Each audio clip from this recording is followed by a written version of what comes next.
बच्चों, welcome to Rezang La education. My name is Nitesh और आज हम पढ़ेंगे कि एक गैस कितना प्रेशर एग्जर्ट करेगी एक कंटेनर में हम एक गैस ले लेंगे और हम देखेंगे कि वो गैस है किसी वॉल के ऊपर कितना प्रेशर एग्जर्ट कर रही है।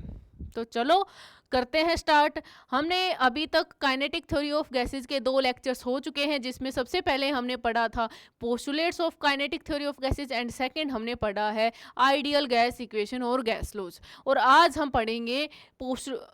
पढ़ेंगे pressure exerted by the gas. मान लो मैंने यहाँ पे एक कंटेनर ले लिया, एक सुंदर सा मैंने यहाँ पे एक कंटेनर ले लिया।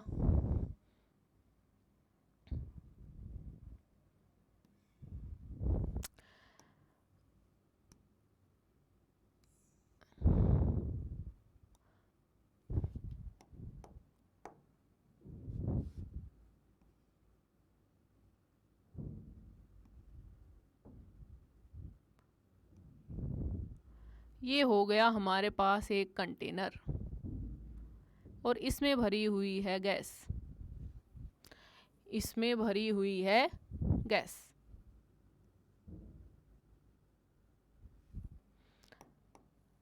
ये इसमें गैस हो गई।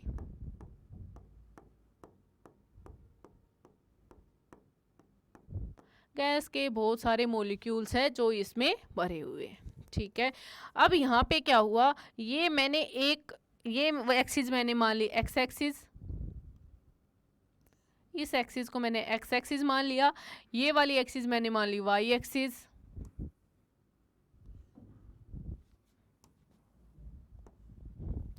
इतनी गंदी एक्सिस।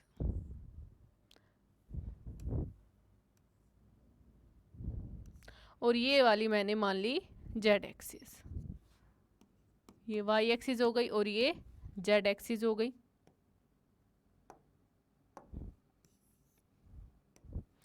और ये एक्स एक्सिस हो गई। चलो, अब यहाँ पे मैंने क्या की, ये मैंने एक वॉल ले ली। जैसे आप जिस रूम में बैठे हुए हो उसमें एक वॉल को देख लो, है ना। ये मान लो मेरे पास एक वॉल है, तो मैंने ये इधर वाली कोई भी एक वॉल ले लो। ये वाली मैंने एक वॉल ले ली, ये इधर वाली।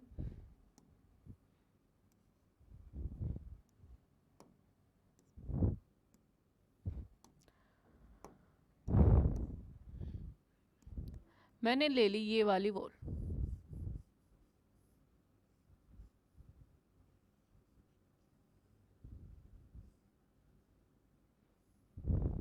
इस वाली वॉल को कंसीडर कर लो।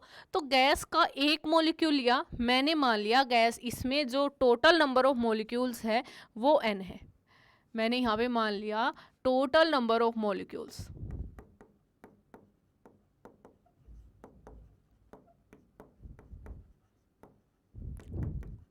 टोटल नंबर ऑफ मॉलिक्यूल्स हो गए n, और एक मॉलिक्यूल का मास मैंने मान लिया mass of each molecule.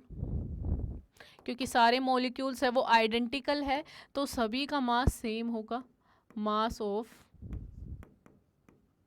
Each molecule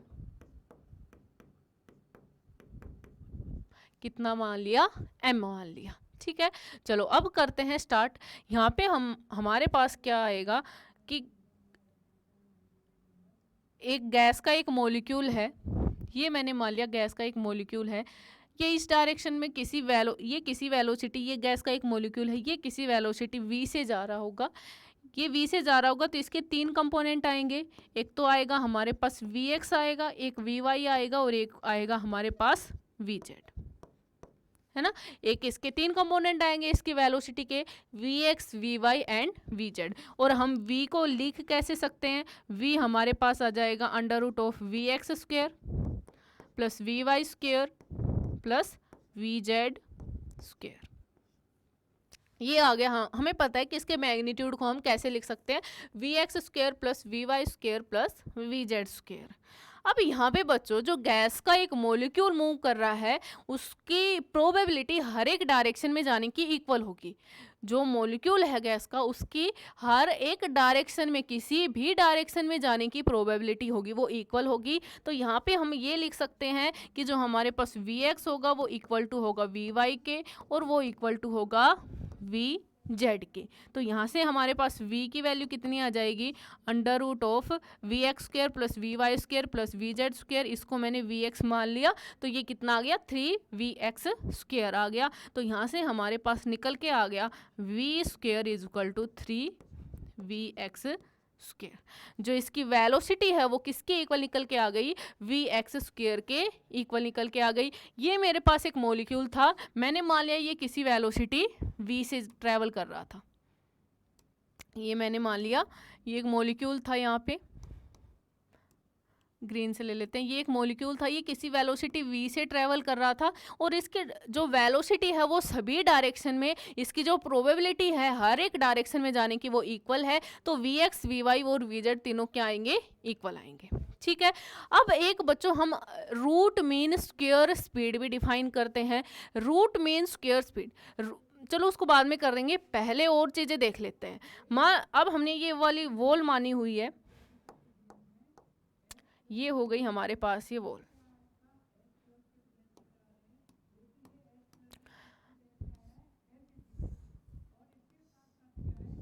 ये हमारे पास ये वाली वॉल है,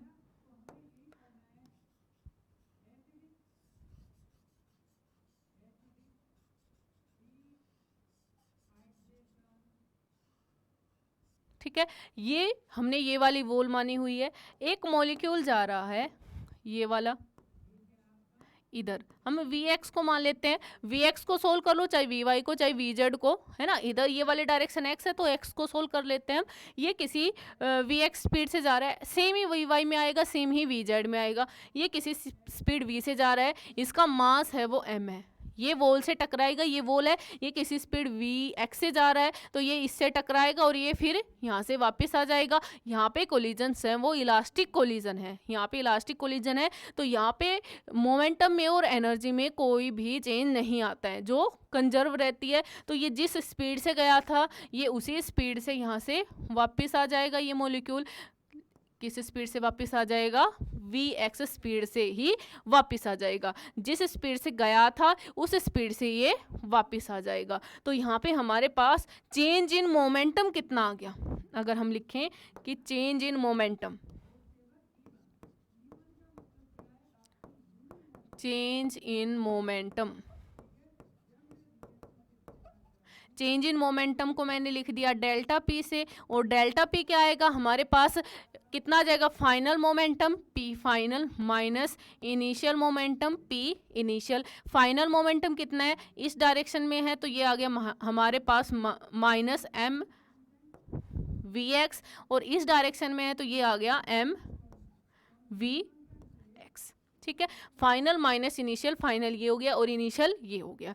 ये मान ऐसे हमारे पास ये एक मॉलिक्यूल का आया है, ये हमारे पास ऐसे n नंबर ऑफ मॉलिक्यूल्स है। तो मैं इसको vx मानने की जगह मैं मान लेती हूँ ये किस स्पीड से जा रहा है, ये vx1 से जा रहा है। ठीक है, क्योंकि ये हमने माना है कि ये फर्स्ट मॉलिक्यूल का है। ऐसे vx2 आएगा, vx3 आएगा, फोर्थ पार्टिकल का vx4 आएगा। ठीक है, तो इसको मैंने क्या माना है, ये मैंने vx1 मान लिया।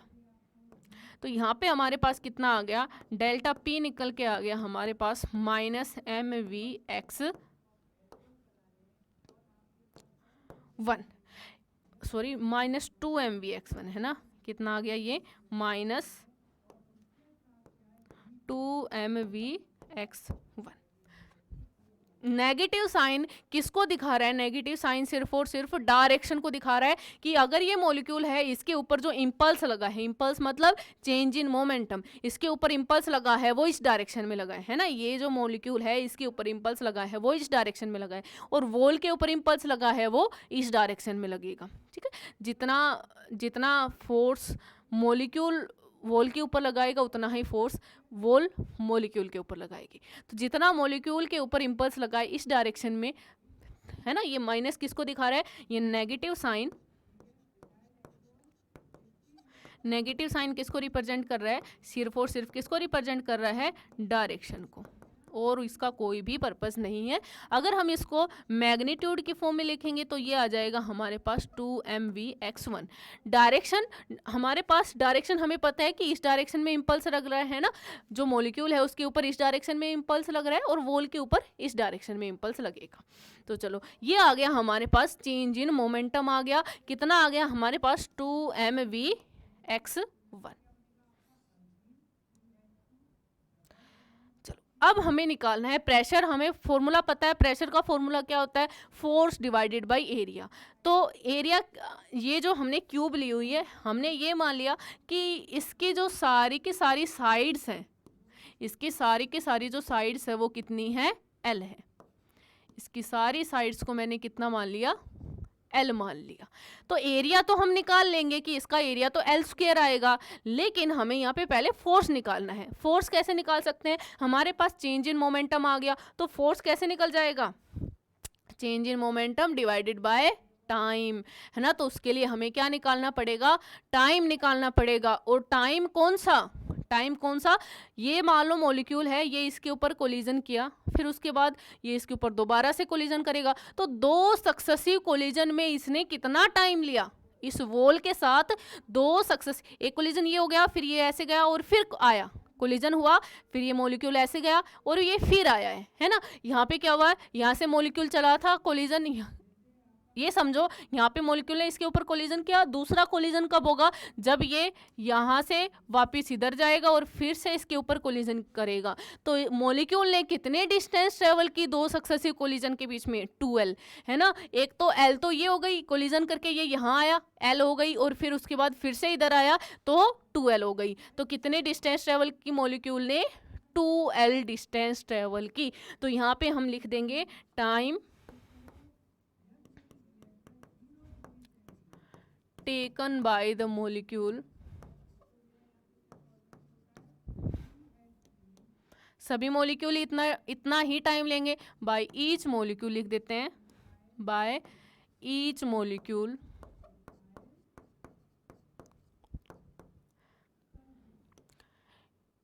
इन 2 सक्सेसिव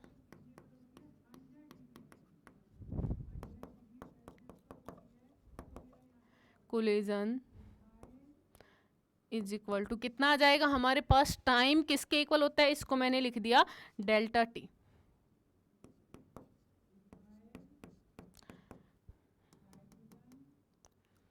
कोई और पेन यूज कर लेते हैं, क्या आ गया, डेल्टा टी। और डेल्टा टी हमारे पास किसके इक्वल आएगा, डेल्टा टी आ जाएगा हमारे पास डिस्टेंस डिवाइडेड बाय स्पीड, है ना। डिस्टेंस कितने डिस्टेंस ट्रेवल की, 2 सक्सेसिव कोलिजन में 2l डिस्टेंस ट्रेवल की, कोलिजन करके इधर आया l, फिर उसके बाद फिर कोलिजन किया 2l, तो डिस्टेंस कितनी हो गई, 2l डिवाइडेड बाय किस स्पीड से जा रहा है, ये vx स्पीड से जा रहा है। तो कितना टाइम आ गया, 2l बाय vx। चलो अब निकालते हैं force, force exerted by the molecule. Next आ गया हमारे पास फोर्स,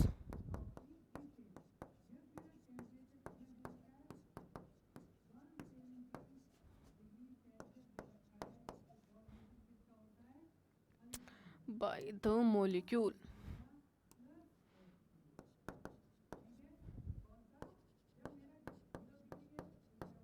कितना आ जाएगा हमारे पास, फोर्स आ गया हमारे पास delta P divided by delta T, है ना, delta P divided by delta T। और डेल्टा P हमारे पास क्या है, फोर्स आ गया हमारे पास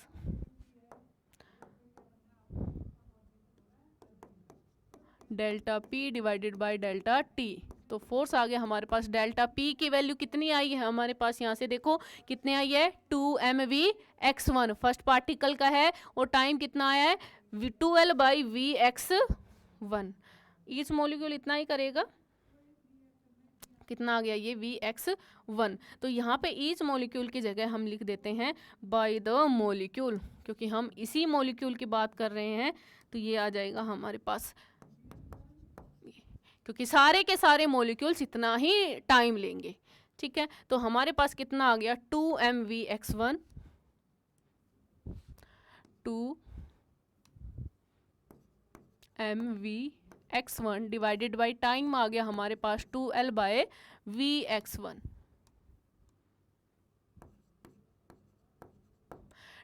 ये हमारे पास 2 से 2 कैंसिल आउट हो गया, कितना आ गया हमारे पास force M we x one का स्क्वायर डिवाइडेड बाय एल। ये आ गया हमारे पास force exerted by the particle. First particle ने कितना फोर्स एक्सर्ट किया वॉल के ऊपर। ऐसे हमारे पास n नंबर ऑफ पार्टिकल्स हैं तो सारे के सारे पार्टिकल्स फोर्स एक्सर्ट करेंगे। तो अगर मैं ये बात करूँ ये फोर्स एक्सर्ट किया है फर्स्ट पार्टिकल ने, तो सेकंड पार्टिकल कितना फोर्स एक्सर्ट करेगा, वो करेगा एम वी एक्स टू का स्क्वायर डिवाइडेड बाय एल। ऐसे ही हमारे पास n नंबर ऑफ पार्टिकल्स हैं तो n number of particles nth particle कितना फोर्स एक्सर्ट करेगा वी एक्स एन का स्क्वायर डिवाइडेड बाय एल, है ना। ये आ गया हमारे पास force exerted by the particle. अब अगर हमें टोटल फोर्स निकालना है, टोटल फोर्स निकालना है तो इन सबको हम ऐड कर देंगे तो हमारे पास फोर्स कितना निकल के आ जाएगा, total force exerted by the n number of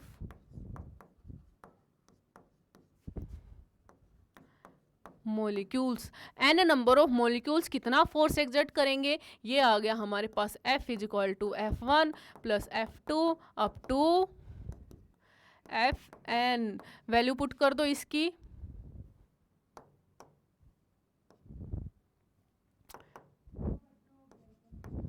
F1 की वैल्यू कितनी है हमारे पास एम वी एक्स वन का square by l plus m we x two का स्क्वायर बाय एल प्लस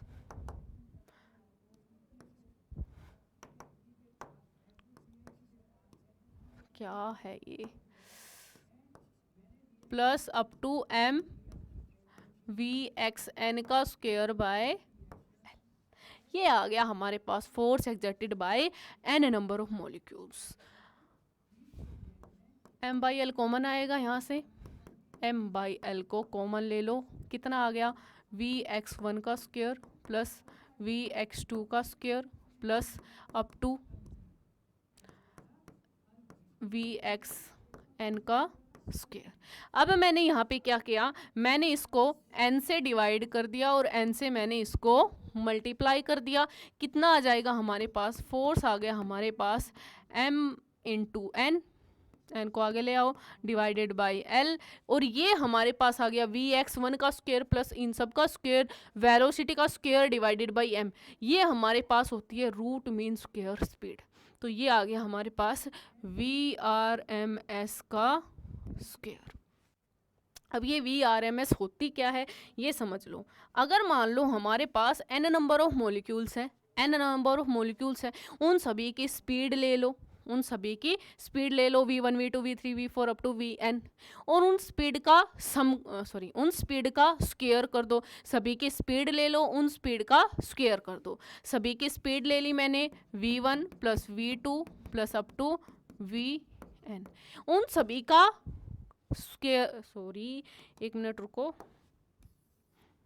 हमने सारी की सारी स्पीड ले ली पहले, है ना। हमने क्या ली, सारी की सारी स्पीड ले ली, v1 ले ली, v2 ले ली अप टू vn, सारी की सारी स्पीड ले ली। सभी स्पीड का स्क्वायर कर दो, सभी स्पीड का स्क्वायर कर दो और उसको सम कर दो। उसका क्या कर दो, फिर सम कर दो, सभी का सम कर दो और उसको डिवाइड कर दो टोटल नंबर ऑफ मॉलिक्यूल्स से।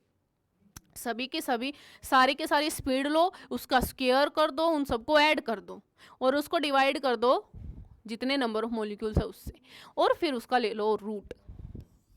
तो ये हमारे पास बन जाती है वी आर एम एस, और वी आर एम एस क्या है, रूट मीन स्क्वायर स्पीड, है ना। इसके नाम से भी जान सकते हो, जैसे रूट, हमने ये रूट लिया हुआ है, मीन इन सभी के स्क्वायर का मीन लिया हुआ है, और स्क्वायर, है ना, mean square, mean square, square का मीन, यहाँ से भी समझ सकते हो। स्क्वायर का मीन ले लो या फिर उल्टा चलो, पहले स्क्वायर करो फिर उनका मीन ले लो और फिर उसका रूट ले लो। तो ये आ गई हमारे पास रूट मीन स्क्वायर स्पीड। और ये वाली चीज़ हमारे पास क्या हो गई, वी एक्स डायरेक्शन में है, तो ये हमारे पास हो गई v R M s in x direction. तो इसको हम v R M s in x direction लिख देंगे। तो इसको हमने लिख दिया v x R M S का स्क्वायर। ठीक है, ये हमारे पास निकल के आ गया फोर्स। अब हमें निकालना है प्रेशर। तो लास्ट में हमारे पास निकल के आता है प्रेशर। तो आ गया हमारे पास pressure exerted by the gas। कितना प्रेशर एग्जर्ट करेगी, तो हमारे पास कितना आ गया, प्रेशर का फॉर्मूला हमारे पास आता है pressure is equal to force divided by area. Force हमें कितना दिया हुआ है, N into M we x R M S का square divided by L into area कितना हो जाएगा इसका, L स्क्वायर। तो ये कितना आ गया हमारे पास, प्रेशर आ गया L क्यूब बन जाएगा ये, है ना, N into M we x square R M S का square divided by L cube. Next चलते हैं, कितना आ गया हमारे पास, गया P is equal to N into M we x R M S का स्क्वायर डिवाइडेड बाय V क्या आ गया, L क्यूब। L क्यूब क्या है, वॉल्यूम। ठीक है, ये देखो हमने क्या किया था, ये जो L क्यूब है ये क्या आ गया हमारे पास, वॉल्यूम ऑफ द कंटेनर। चलो अब यहाँ पे वी एक्स स्क्वायर हमने फर्स्ट स्लाइड में देखा था, वी एक्स स्क्वायर किसके इक्वल आया था, वी स्क्वायर बाय 3। तो यहाँ से v x R M S का स्क्वायर किसके इक्वल आएगा, वी आर एम एस का स्क्वायर बाय 3। तो ये हमारे पास किसके इक्वल आ गया, P is equal to N into M we R M S का स्क्वायर डिवाइडेड बाई V। इसको अगर अच्छे से लिखेंगे तो ये आ गया 3 भी आएगा, N into M we R M S का स्क्वायर बाय V। ये V क्या है, ये V वॉल्यूम है। तो ये आ गया हमारे पास pressure exerted by the gas. इसको आपको अच्छे से याद रखना है। यहाँ पे चलो एक चीज़ और कर लेते हैं, मैंने ये मान लिया कि जो मेरे पास N इंटू एम दे रखा है इसको मैंने M डैश मान लिया। M डैश क्या है, mass of the gas, gas का मास है ये। और यहाँ पे हमारे पास अब क्या बन गया, ये P इज इक्वल टू बन गया 1/3 M dash by V into V R M S का स्क्वायर। वी स्क्वायर का आर एम एस नहीं है, वी आर एम एस का स्क्वायर है। तो M डैश बाई V, यहाँ पे जो M डैश बाई V आया है ये किसके इक्वल आ गया हमारे पास, M डैश बाई V आ गया हमारे पास density. Mass, total mass divided by volume किसके इक्वल होती है, डेंसिटी के इक्वल। तो ये आ गया हमारे पास डेंसिटी ऑफ द गैस। तो ये क्या बन गया फॉर्मूला हमारे पास, ये बन गया P is equal to 1/3 rho V R M S का स्क्वायर। तो आप लोगों को ये अच्छे से याद करना है, ये वाला भी याद करना है, ये वाला भी याद करना है, और ये भी, दोनों के दोनों याद होने चाहिए। ये हो गया तो ये तो वैसे भी हो जाएगा। ठीक है, अब बात करते हैं, इसका एक और फॉर्मूला बन जाता है काइनेटिक एनर्जी के टर्म्स में। क्या बनेगा, मान लो हमारे पास काइनेटिक एनर्जी क्या होती है, हाफ एम वी स्क्वायर। तो फर्स्ट वाले मोलिक्यूल की कितनी हो जाएगी, 1/2 M V one square, second की 1/2 एम वी टू स्क्वायर। ऐसे ही एन नंबर ऑफ मोलिक्यूल्स की एनर्जी निकाल लेंगे और उन सबको डिवाइड कर दे, उन सबको ऐड कर देंगे तो टोटल एनर्जी आ जाएगी, टोटल काइनेटिक एनर्जी। तो पहले निकालते हैं kinetic energy, kinetic energy of A molecule of the gas. Gas के मोलिक्यूल की काइनेटिक एनर्जी कितनी होगी, फर्स्ट वाले की निकालेंगे तो कितनी आ जाएगी, half M V one square. Second वाले की निकालेंगे कितनी आएगी, half M V two square. ऐसे ही हम निकालेंगे kinetic energy of nth molecule, half M V N square. अब इन सबको ऐड कर देंगे तो हमारे पास क्या आएगी, टोटल काइनेटिक एनर्जी, है ना, टोटल काइनेटिक एनर्जी कितनी आ जाएगी हमारे पास? Kinetic energy 1 plus kinetic energy 2 plus up to kinetic energy of n number of molecules. Value put कर दो, कितनी आएगी? Half M V one square plus half M V two square plus half M V N square. यहाँ पे half M मैंने common ले लिया, कितना बच गया मेरे पास? V one square plus V two square plus up to V N square divided by, इसको मैंने एन से डिवाइड कर दिया सेम और एन से मल्टीप्लाई कर दिया। तो ये वाली चीज़ क्या बन गई? फिर से वी आर एम एस का स्क्वेयर बन गई। तो ये क्या आ गया हमारे पास?